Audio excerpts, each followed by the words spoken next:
Hey guys, it's Ash. In today's video, we are going to be going over the books that I read in 2024, and I'm just going to give you a little review here. We're going to try to make it quick and snappy.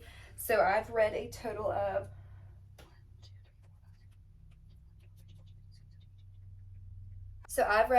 of 26 books this year, which my goal was 50. There are 2 books at the bottom here that I'm currently reading that I do believe I'm going to be able to finish before the end of the year, so that'll bump it up to 28. But yeah, my reading goal was 50. Again, that was a goal.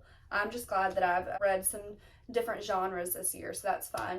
But yeah, we're going to go ahead and get into it. So we have Love and Other Words by Christina Lauren, and I can't believe it took so long for me to read this book. It has been such a hyped up romance book, and I completely understand why.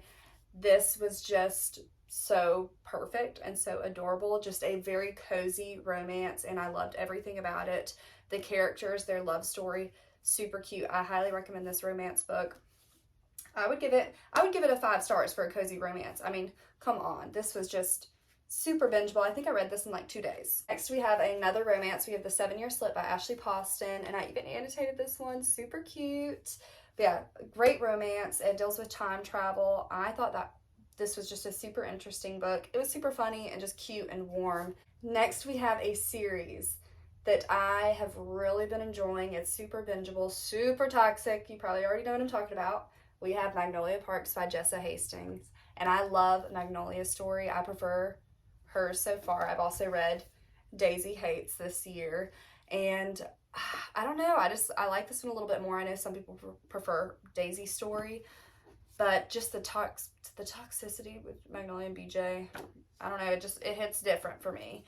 But yeah, this is just the drama in these books. It's just so much fun to read about. Next, we have The Hobbit by J.R.R. Tolkien, and I'm super excited to dive into the Lord of the Rings series. It's a series that I'm hoping to get to in 2025. I just absolutely, oh my gosh, there is a bit of hair, cat hair on this book. Just such a fun book, super cozy, a great fall and winter read. Next, we have the first book in the Addicted series, Addicted to You by Krista and Becca Ritchie. This deals with two people who are romantically interested in each other, but they struggle with addiction.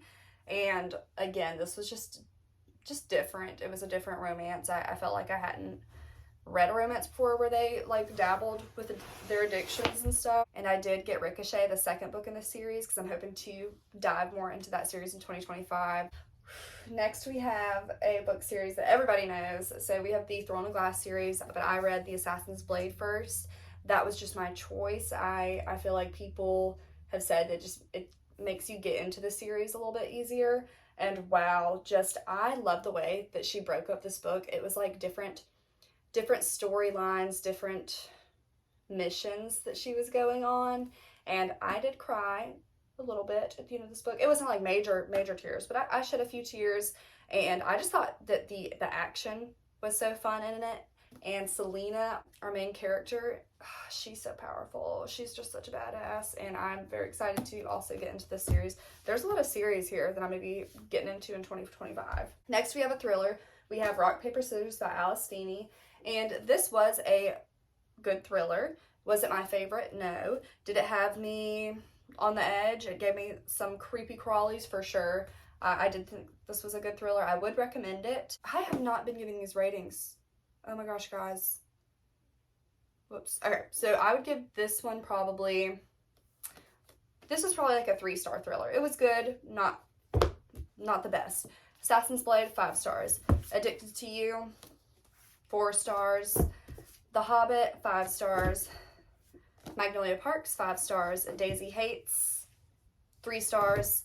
The 7-Year Slip, 5 stars. And Love and Other Words, 5 stars. Okay, now that, let me get it together here. So next we have Carlville by Stephanie Garber, and this is also a start of a series. I think it's a trilogy. This one is a little bit different. So this girl, there is some romance in here, but this girl like loses her sister, and there's this game, and they're trying, I can't remember if they're trying to get like the golden ticket, but it was a little bit creepy at parts, and you don't know what's real, and that is very interesting. But I liked it. It wasn't like super crazy, but I did like the magical elements in it. I might continue the series. The next book is legendary, But the main reason I even started this series was to read the Once Upon a Broken Heart series, because everybody was suggesting to read this one first because there's a character that goes into that one. But yeah, I'm not too sure. This is not a series that's on the top of my list to continue. Let me know though, but it's not that I didn't enjoy it. It was good. There's other books that I'd rather read more, if you know what I mean. Yeah, so 3 stars. Next we have Power by Robert Greene. This is one of those books that's known as like the most toxic, manipulative books out there, and I agree. It is pretty, there's some good stuff that you can take from it, especially like if you're wanting to like run your own business, that kind of thing. But overall, I just didn't really agree with a lot of the concepts in this book, and I would rate it a 2 stars. You don't need to read it, but if you want to have your own opinion, you can. Next we have Rich Dad Poor Dad by Robert Kiyosaki, and this was my first book that was like a finance book, and I do think there was a lot of good things to take away from it. There wasn't anything that stuck out to me that was like crazy, but I do think this is an excellent book for just like a basic finance book, just to dabble into the surface, and then there's definitely more that you can build off on with this.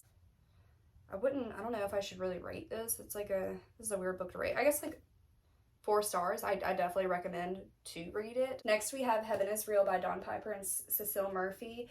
This is based on a true story about a kid who got in a car accident, and then he was pronounced dead for 90 minutes, and then he came back to life and had this story about how he visited heaven and he saw God.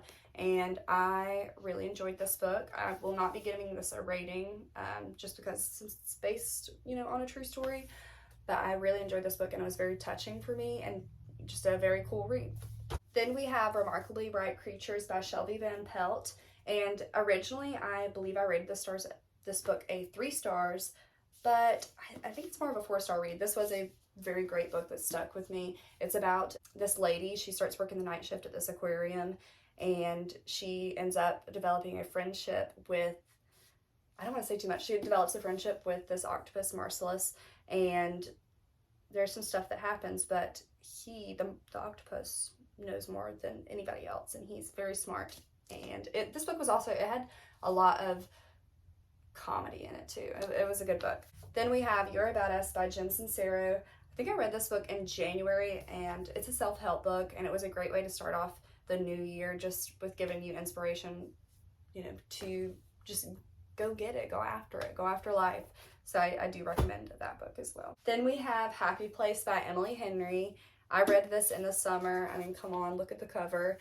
This is a romance book, but it also dives into friendship. I'm gonna be honest, this is probably my least favorite Emily Henry book. This is the 3rd book I've read by her, and I don't know, this one just did not hit for me like the other 2 from her have. Then we have Coraline by Neil Gaiman. This, such a great book. I love this author. He is just so theatrical, and it just makes it really fun to read his books. Obviously, the movie is fantastic, but so I had to read the book. And then there's also a couple other books by him. So I read Fortunately the Milk by him too. Super fun, super cute. It's a children's book, but it's just so good, and the drawings in it are super fun as well. Along with, I listened to the audiobook of The Graveyard Book by him. It was so good. Oh, it's a certain version that it's called. Okay, I just looked it up. So it's on Audible. It's called The Graveyard Book, full cast production. And it feels like you are watching a movie or you're at some kind of like Broadway play. It was so good. I read it in fall, and it was just a fun book to read, like coming on to spooky season. Next we have Powerless by Lauren Roberts, a book that completely just blew up all over TikTok, and I tabbed this one as well. I had so much fun reading this book. Definitely see a lot of Hunger Games, Divergent, that kind of influence on it. Yes, 5-star read, super fun. I also read Reckless by her when it came out, and again, super fun read. I would say that's more like a 4.5 though. This one just, it hit a little bit different. Then we have another book I read in January. We have A Court of Silver Flames by Sarah J. Maas. This finishes off the ACOTAR series, and love the series. I would rate the series a 5 stars. This book though, I'm gonna be honest with y'all, I would rate it a 4 stars. The smut was a little bit too much in it for me. I just felt like, I don't know, it was also so good though. It was so good. Like Nesta, I did not like her at the beginning, and she was really pissing me off. But you know, sometimes you're not supposed to like characters all the time, and you're supposed to feel different emotions and get angry. So I did really, I don't know, maybe this was like 4.5. But I will say, it was a little bit long, and I thought some of the smudge could have been dialed back up a little bit. My personal preference. Next we have Mistress of All Evil by Serena Valentino. This is a young adult book. I bought this when I was younger and just didn't get to it. And I bought it because of the cover, and it goes into the Mistress of All Evil, her backstory. It wasn't for me. I rated it 2 stars, but to be fair, this is not for me. It's for a different audience, so I can't be too harsh on it, really. This is probably great for, you know, people younger. Next we have Iron Flame by Rebecca Yarros, and this honestly disappointed me a little bit. To be fair, Fourth Wing got such a hype, and I feel like this author probably felt pressured to put the second book out. And it could also just be me. I am not the biggest fantasy reader, so some of the things I had to like go back and read. It was hard to wrap my mind around, but I do feel like the plot was a little bit all over the place at points. Still, I'm going to continue this series just because I enjoyed Fourth Wing so much. That was one of my favorite reads of last year. But I do feel like this book was just a little bit rushed. The ending though, the ending was crazy. So I'm definitely going to be reading the third book. Then we have Archer's Voice by Mia Sheridan. This is a love story that was popular a few years ago on TikTok, and I'm so glad I read this book. I would rate this a 5 stars. I just think it was a super fun romance, super quick. It only took like 2 days for me to finish. Yeah, just an easy, good palate cleanser. Then we have Book Lovers by Emily Henry. This is a romance that I really enjoyed by her. I know the other book, Happy Place, I didn't like as much, but I would rate this one a 4 stars. It was just a super fun, super good read, and the female main character, she is different than a lot of like female characters in books, so I thought that was refreshing as well. This is the last book that I have finished this year, and I'm working on 2 others that I do believe I'm going to be able to finish. So we have The Nightingale by Kristen Hanna, and this book absolutely crushed me. It's about these 2 sisters, and it dives into World War II, and it talks about the impact that they had with the war. And I was literally crying for about an hour. I had to put it away. I could not look at this book. I highly, highly recommend it. She is a great writer, and I actually went ahead and bought 3 other books from her just because she is so good. My roommate also read this book, and she absolutely loved it too. So then we have the 2 books that I'm currently reading, and I do believe I'm going to finish them before the end of the year. This one for sure. I'm actually almost done with this. So we have We Met in December by Rosie Curtis. This is just a cute little cozy romance for the Christmas season. Last but not least, I do believe I'm going to be able to squeeze this in before the end of the year. We have The Last Words by Taylor Adams. This is a thriller. I really haven't read much thrillers this year, but I'm going to finish off the year with one. Let me know your favorite reads of 2024 so that maybe I can go ahead and get into them. Yeah, thank you guys. Love ya.